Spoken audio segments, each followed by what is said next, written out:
TMC knowledge में आपका स्वागत है। और आइए देखते हैं अब सक्षमता परीक्षा के लिए कुछ इतिहास के प्रश्न हैं। भारतीय राष्ट्रीय आंदोलन से संबंधित सभी प्रश्न हैं ये।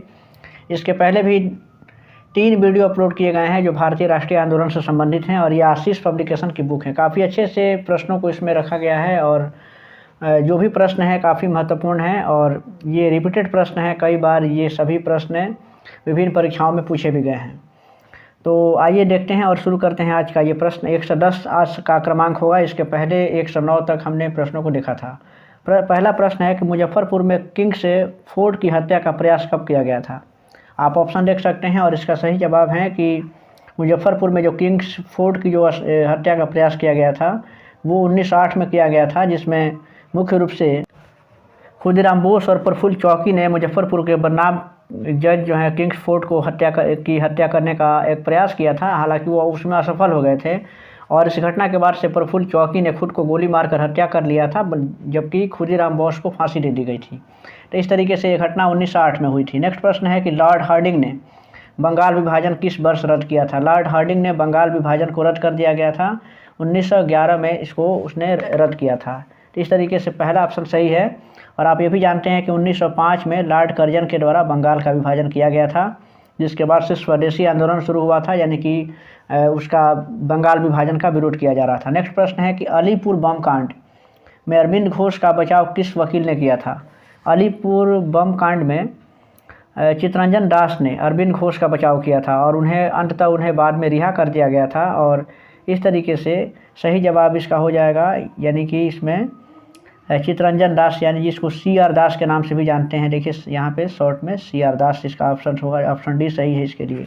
नेक्स्ट यहाँ से प्रश्न है कि वर्ष 1916 में मुस्लिम लीग और कांग्रेस के बीच किसने समझौता कराया था। 1916 में लखनऊ में कांग्रेस का अधिवेशन हुआ था, और जिसमें मुस्लिम लीग और कांग्रेस के बीच में एक समझौता हुआ था, जिसमें कि दोनों ही आपस में मुस्लिम लीग और कांग्रेस के सभी सदस्य आपस में मिले थे।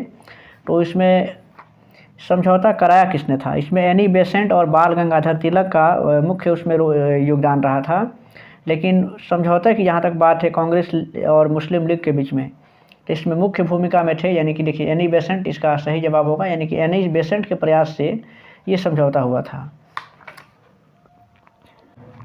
इसके बाद इसका देखिए इसका अगला प्रश्न है कि निम्नलिखित में से किस एक ने 1916 में लखनऊ में आयोजित भारतीय राष्ट्रीय कांग्रेस के अधिवेशन में अध्यक्षता की थी। 1916 में जो कांग्रेस का अधिवेशन हुआ था लखनऊ में, उसकी अध्यक्षता किसने की थी। तो अंबिका चरण मजूमदार ने किया था, यानी कि सही ऑप्शन इसका ऑप्शन ए हो जाएगा। और नेक्स्ट इसका प्रश्न है कि सूरत फूट जो 1907 में घटना हुई थी, जिसमें कांग्रेस 2 भागों में बंट गई थी, जिसे नरम दल और गरम दल के नाम से जानते हैं। तो उसके बाद से ये कह रहा है कि सूरत फूट की घटना के बाद कांग्रेस किसके हाथ में आ गई थी। क्या नरम दल वालों के हाथ में थी या गरम दल वालों के हाथ में थी। तो इसका सही जवाब आप देख सकते हैं ऑप्शन क्या हो सकता है इसमें, और सही जवाब इसका है कि नरम दल वालों के हाथ में ये कांग्रेस जो है कि आ गई थी उस समय। राजनीतिक स्वतंत्रता राष्ट्र की प्राण वायु है, यह कथन किसका है। 116वां प्रश्न है, काफ़ी महत्वपूर्ण प्रश्न है, और इसका सही जवाब है कि ये अरविंद घोष का कथन है कि राजनीतिक स्वतंत्रता राष्ट्र की प्राण वायु है। नेक्स्ट है कि निम्नलिखित में से किस आंदोलन के कारण भारतीय राष्ट्रीय कांग्रेस का विभाजन हुआ था। किसके कारण नरम दल और गरम दल का उद्भव हुआ था। स्वदेशी आंदोलन इसका सही जवाब होगा। आप जानते हैं कि 1905 में बंगाल का विभाजन हुआ, और उसके बाद से पूरे देश में बंगाल विभाजन का विरोध हो रहा था, और स्वदेशी आंदोलन की शुरुआत हुई थी। और 1907 में सूरत में जो कांग्रेस का अधिवेशन हुआ, जिसमें कांग्रेस इसी बात को लेकर के इसमें कांग्रेस में फूट पड़ गई, और कांग्रेस 2 भागों में नरम दल और गरम दल में बंट गई। तो इस तरीके से इसका ऑप्शन इसमें ए सही होगा। ऑप्शन ए सही जवाब है, स्वदेशी आंदोलन के कारण। 1904 में क्रांतिकारी संगठन अभिनव भारत संगठित किया गया था। अभिनव भारत कहाँ पे संगठित किया गया था ये बताना है, और इसका सही जवाब है कि ये महाराष्ट्र में अभिनव भारत का गठन किया गया था 1904 में। ये एक प्रकार का क्रांतिकारी संगठन था। नेक्स्ट प्रश्न है कि देखिए यहाँ पे दिया हुआ है कि नेताओं में से किसने भारतीय होम रूल लीग की स्थापना की शुरुआत किया था। होम रूल लीग की शुरुआत हुई थी 1916 में, और इसमें बाल गंगाधर तिलक और एनी बेसेंट ये 2 व्यक्तियों का इसमें महत्वपूर्ण योगदान था। इस हालांकि ऑप्शन के अनुसार इसका सही जवाब है बाल गंगाधर तिलक, जिन्होंने कि भारतीय होम रूल लीग की शुरुआत की थी 1916 ईस्वी में।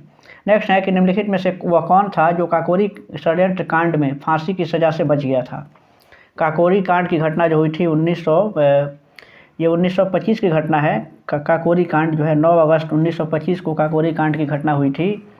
और इसमें ये बताना है कि कौन इसमें कम से कम 10 लोगों को इसमें अभियुक्त बनाया गया था, जिसे इसमें कौन ऐसा व्यक्ति था जो फांसी की सज़ा से बच गया था। 120 ये 120वां प्रश्न है और इसका सही जवाब कौन सा होगा, यानी कि देखिए चंद्रशेखर आज़ाद जो थे वो काकोरी षड्यंत्र में कांड में फांसी की सज़ा से बच गए थे।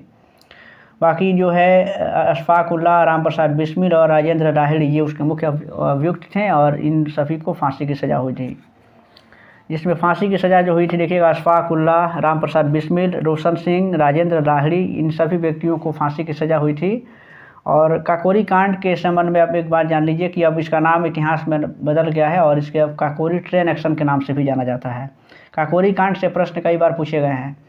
नेक्स्ट है कि निम्नलिखित में से किसने स्वदेशी आंदोलन का नेतृत्व दिल्ली में किया था। 121वां प्रश्न है कि स्वदेशी आंदोलन जो 1905 में बंगाल विभाजन के बाद शुरू हुआ था उसके विरोध में, तो उसका नेतृत्व दिल्ली में किसने किया था। और सही जवाब है सैयद हैदर रजा ने ये दिल्ली में इसका नेतृत्व किया था, यानी कि स्वदेशी आंदोलन का। देखिए इसके नेक्स्ट प्रश्न है कि 1920-22 में असहयोग आंदोलन हुआ था, क्यों निलंबित कर दिया गया था। 1920 में शुरू हुआ था असहयोग आंदोलन और 1922 में उसे निलंबित कर दिया गया था। इसका मुख्य कारण क्या था कि देखिए उसमें चौरी चौरा में जो हिंसक घटना हो गई थी 5 फरवरी 1922 को, 5 फरवरी और 1922 को जो हिंसक घटना हुई थी चौरी चौरा में, जिसमें क्रांतिकारियों ने या हम कहें कि आंदोलनकारियों ने एक थाने में आग लगा दिया था, जिसमें कम से कम 20 से ज़्यादा पुलिसकर्मी जिंदा जल गए थे और इससे दुखित होकर के महात्मा गांधी ने अपने इस आंदोलन को निलंबित कर दिया था। नेक्स्ट है कि महात्मा गांधी ने सत्याग्रह क्रियाविधि सबसे पहले कहाँ प्रयुक्त की थी। सत्याग्रह का प्रयोग सबसे पहले महात्मा गांधी ने कहाँ किया था। बिहार के चंपारण में ही किया था। ये गांधी के द्वारा चलाया गया सबसे पहला सत्याग्रह था। 1917 में महात्मा गांधी ने इसे चंपारण से शुरू किया था किसानों के लिए। जो तिनकठिया प्रथा के अंतर्गत किसानों को पहले नील की खेती करनी पड़ती थी। प्रत्येक जो है कि 20 कट्ठा में 3 कट्ठा पर नील की खेती करना आवश्यक था और जिससे किसानों को काफ़ी कठिनाइयों का सामना करना पड़ता था। उसके विरोध में आंदोलन हुआ था। फिलहाल ये अगला प्रश्न है कि अंग्रेज पुलिस अफसर कैप्टन सैंडर्स किसके द्वारा गोली से मारा गया था।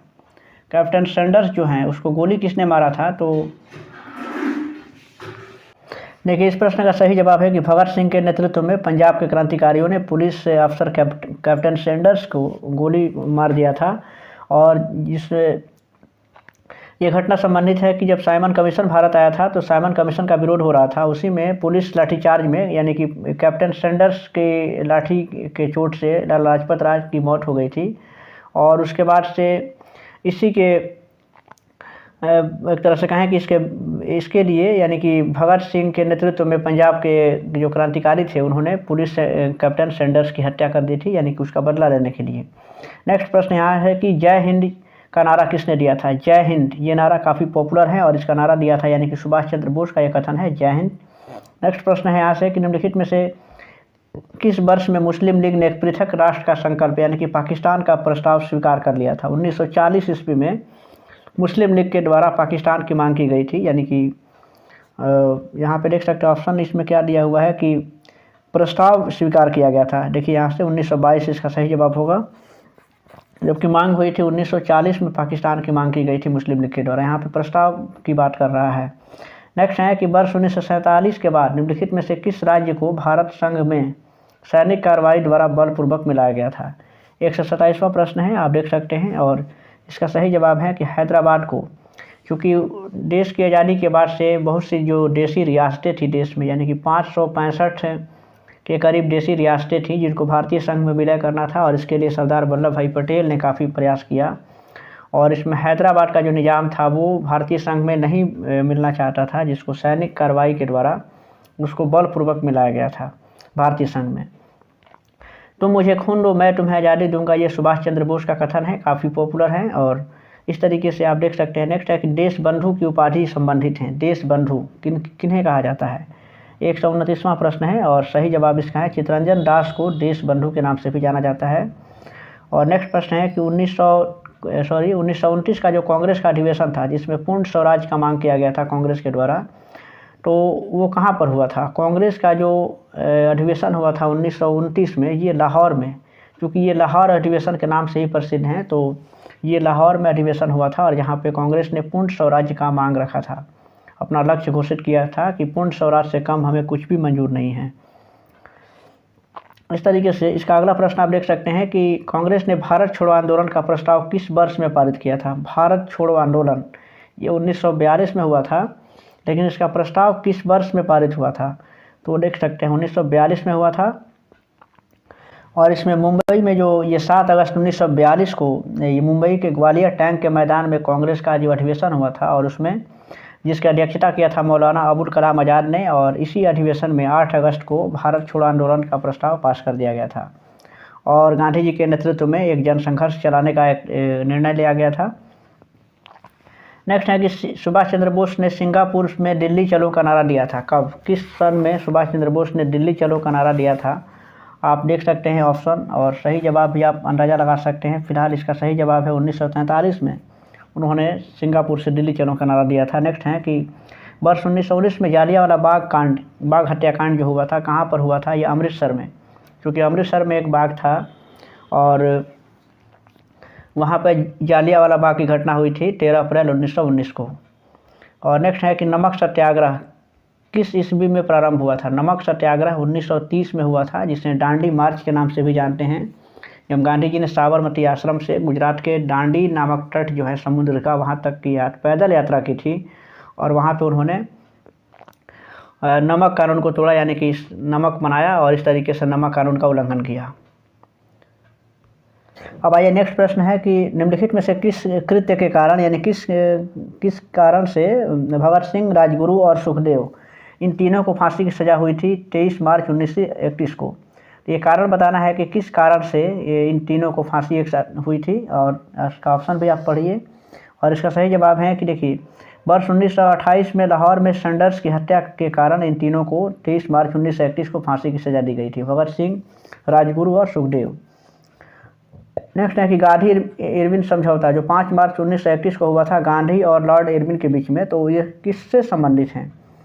सही जवाब इसका क्या हो सकता है, देख लीजिएगा। इसका सही जवाब है कि सबने अवज्ञा आंदोलन के कारण ये समझौता हुआ था और ये 5 मार्च 1931 को हुआ था, जिसे गांधी इरविन समझौता के नाम से जानते हैं। नेक्स्ट है कि स्वतंत्र भारत के प्रथम महाराज्यपाल, यानी कि स्वतंत्र भारत के प्रथम गवर्नर जनरल कौन थे? तो इसका सही जवाब है, देखिए ये भी काफ़ी इम्पोर्टेंट प्रश्न है, क्योंकि गवर्नर जनरल और वायसराय से संबंधित प्रश्न निश्चित तौर से ही पूछे जाते हैं। सही जवाब इसका है स्वतंत्र भारत के जो पहले गवर्नर जनरल थे वो सी राजागोपालाचारी थे, यानी कि ऑप्शन इसका सी सही जवाब होगा। और नेक्स्ट यहाँ से देख सकते हैं एक मिनट, यहाँ से प्रश्न देख सकते हैं आप कि देखिए यहाँ से प्रश्न को एक बार फिर से ज़रा देखिएगा, इसमें से कुछ मिस्टेक हो गया। यहाँ से आप देख सकते हैं, इसको देखिए। प्रश्न ये कह रहा है कि स्वतंत्र भारत के प्रथम गवर्नर जनरल कौन थे? तो स्वतंत्र भारत के अगर प्रथम गवर्नर जनरल, चूँकि तो आप जानते हैं कि माउंटबेटन योजना के द्वारा ही भारत को आज़ादी मिली थी, यानी कि लॉर्ड माउंटबेटन उस समय भारत के गवर्नर जनरल थे और आज़ादी से पहले से ही थे, और उन्हीं के नेतृत्व में कहा जाए कि उन्हीं के शासनकाल में माउंटबेटन योजना आई और भारत आज़ाद हो गया। तो स्वतंत्र भारत के प्रथम ये गवर्नर जनरल थे तो लॉर्ड माउंटबेटन ही थे। लेकिन अगर ये है जो सी राजगोपालाचारी हमने बताया, तो वो स्वतंत्र भारत के, यानी कि भारत के प्रथम भारतीय गवर्नर जनरल थे, यानी कि ऐसे व्यक्ति थे जो भारत के गवर्नर जनरल बने और संयोग से भारतीय थे। तो प्रथम भारतीय गवर्नर जनरल तो ये सी राजागोपालाचारी हैं। हालांकि इस प्रश्न का जवाब कि स्वतंत्र भारत के प्रथम गवर्नर जनरल कौन थे, तो सही जवाब इसका हो जाएगा लॉर्ड माउंटबेटन। नेक्स्ट है कि किस अधिनियम में पहली बार भारत के लिए संघीय संरचना प्रस्तुत की गई थी? 137वां प्रश्न है और आप देख सकते हैं इसका सही जवाब है 1935 का जो भारत शासन अधिनियम था, उसके तहत भारत के लिए पहली बार संघीय संरचना की व्यवस्था प्रस्तुत की गई थी। नेक्स्ट है कि काकोरी ट्रेन डकैती कांड के नायक कौन थे? काकोरी जो ट्रेन एक्शन है, काकोरी कांड जो हुआ था 9 अगस्त 1925 को, उसके मेन नायक कौन थे? सही जवाब है राम प्रसाद बिस्मिल जो हैं उसके में नायक हुआ करते थे। नेक्स्ट है कि गांधी जी किस गोलमेज सम्मेलन में भाग लेने के लिए लंदन गए थे। देखिए सभी प्रश्न काफ़ी इंपॉर्टेंट हैं। चूँकि 3 गोलमेज सम्मेलन हुए थे 1930, 31 और 32 में, तो गांधी जी बताना है कि गांधी जी किस सम्मेलन में भाग लेने के लिए लंदन पहुंचे थे। क्योंकि तीनों ही जो गोलमेज सम्मेलन हुए थे वो लंदन में ही हुए थे और गांधी जी पहुंचे थे, यानी कि द्वितीय गोलमेज सम्मेलन में भाग लेने के लिए पहुंचे थे। हालांकि गोलमेज सम्मेलन सफल नहीं हो सका था, कोई निष्कर्ष उसका नहीं निकला। फिलहाल भारत एवं पाकिस्तान का विभाजन किस योजना के तहत हुआ था। अभी हमने पहले बताया कि माउंटबेटन योजना के तहत भारत को आज़ादी मिली और भारत को चूँकि आज़ादी से पहले ही ये तय कर दिया गया था कि भारत और पाकिस्तान 2 राष्ट्र बनेंगे और उसके लिए माउंटबेटन योजना के तहत ये हुआ था। महात्मा गांधी की हत्या हुई थी 30 जनवरी 1948 को। देखिए ऑप्शन बी में है और इस दिन को शहीद दिवस के रूप में मनाया जाता है जब महात्मा गांधी को नथुराम गॉडसे ने, चूँकि ये कट्टर जो हिंदू थे और इन्होंने महात्मा गांधी को गोली मारी थी। नेक्स्ट है कि कौन सा भारतीय, देखिएगा एक मिनट, देखिए ये प्रश्न यहाँ आ गया है कि कौन सा भारतीय स्वतंत्र भारत का पहला गवर्नर जनरल था। देखिए अभी इस प्रश्न का चर्चा हम लोगों ने किया था, सी राजागोपालाचारी इसका सही जवाब होगा। क्योंकि स्वतंत्र भारत के भारतीय गवर्नर जनरल जो है कि वो सी राजागोपालाचारी थे, यानी कि ऑप्शन इसका सी होगा। नेक्स्ट है कि कायदे आजम किसे कहा जाता है। कायदे आजम के नाम से कौन जाना जाता है। मोहम्मद अली जिन्ना को कायदे आजम के नाम से जानते हैं। और नेक्स्ट है कि निम्नलिखित आंदोलनों में से किसमें महात्मा गांधी ने भूख हड़ताल को एक हथियार के रूप में पहली बार प्रयोग किया था। आप ऑप्शन देखिए और इसका सही जवाब क्या हो सकता है। सही जवाब है कि 1918 का जो अहमदाबाद में जो मिल मजदूरों का जो हड़ताल हुआ था उसमें महात्मा गांधी ने भूख हड़ताल को अपने हथियार के रूप में पहली बार प्रयोग किया था और अंततः उस जो मजदूरों की जो मांग थी वो उसको माना भी गया था। अब देखिए जालियांवाला बाग जो 13 अप्रैल 1919 को हुआ था उसमें गोली चलाने का आदेश सबसे पहले किसने दिया था, ये प्रश्न है। और सही जवाब है कि जनरल डायर ने इसकी अनुमति दी थी और उन्होंने आदेश दिया था अपने सैनिकों को और निहत्थे लोगों पर ये जो है कि लोगों ने उसके सैनिकों ने गोलियां बरसाई थी। तो REH डायर यानी कि जनरल डायर थे। और नेक्स्ट यहाँ से प्रश्न है कि महात्मा गांधी को सर्वप्रथम राष्ट्रपिता किसने कहा था। राष्ट्रपिता उनको कहा जाता है, बापू के नाम से भी जानते हैं। तो महात्मा गांधी को राष्ट्रपिता कहा था सबसे पहले, यानी कि सुभाष चंद्र बोस ने, जबकि उनको महात्मा कहा था रविन्द्रनाथ टैगोर ने। नेक्स्ट है कि क्रिप्स मिशन 1942 के असफल होने का सबसे महत्वपूर्ण कारण कौन सा था। 1942 में क्रिप्स मिशन आया था, हालांकि वो असफल हो गया। उसके सबसे इसका प्रमुख कारण क्या था, तो प्रमुख कारण था कि क्रिप्स को ग्रहण करने या छोड़ देने वाला जो दृष्टिकोण था उसके चलते क्रिप्स मिशन जो है कि वो असफल हो गया। और नेक्स्ट है कि यहाँ से देख सकते हैं कि भारतीय राष्ट्रीय कांग्रेस के सबसे अधिक समय तक अध्यक्ष कौन रहे थे। भारतीय राष्ट्रीय कांग्रेस में सबसे अधिक समय तक उसके अध्यक्ष के पद पर कौन रहे थे, तो अबुल कलाम आज़ाद जो हैं कि वो सबसे अधिक समय तक कांग्रेस के अध्यक्ष रहे थे। और नेक्स्ट है कि 15 अगस्त 1947 को भारत ने अपनी पहली आज़ादी का जश्न मनाया, तब महात्मा गांधी थे, कहाँ थे। उसमें महात्मा गांधी बताना है कि अपने किस जगह पे थे जब भारत सबसे पहली बार अपने आज़ादी का जश्न मना रहा था। और इसका सही जवाब है कि उस समय महात्मा गांधी कोलकाता में थे, क्योंकि देश जब आज़ाद हुआ था उस समय बहुत से जगहों पे दंगे हुए थे और गांधी जी घूम घूम करके उन दंगों को या लोगों को समझाने का प्रयास कर रहे थे। नेक्स्ट है कि दांडी यात्रा में गांधी जी ने कितनी दूरी तय करके नमक कानून का विरोध किया था। गांधी जी ने उस समय जो यात्रा किया था, देखिए ये प्रश्न है कि अब इसमें यात्रा का दूरी भी पूछा जा रहा है। हालांकि ये चर्चित हैं और ये सविनय अवज्ञा आंदोलन के घटनाओं का जहाँ जिक्र किया गया है किताबों में भी ये है। और ये सब कितनी उन्होंने यात्रा तय की थी, तो देखिए कम से कम 385 किलोमीटर की यात्रा उन्होंने तय किया था और वो चले थे कम से कम ये 12 मार्च से लेकर के और 6 अप्रैल तक, यानी कम से कम 24 दिनों की यात्रा उन्होंने की थी और उस समय उनके साथ 78 अनुयायी थे।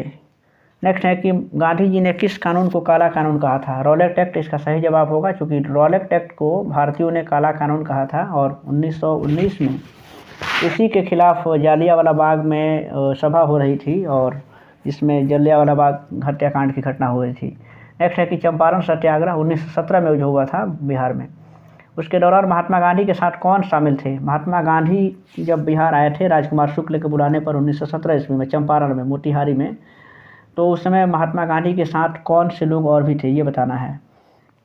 सही जवाब है कि राजेंद्र प्रसाद और अनुग्रह नारायण सिंह महात्मा गांधी के साथ चंपारण सत्याग्रह के दौरान थे।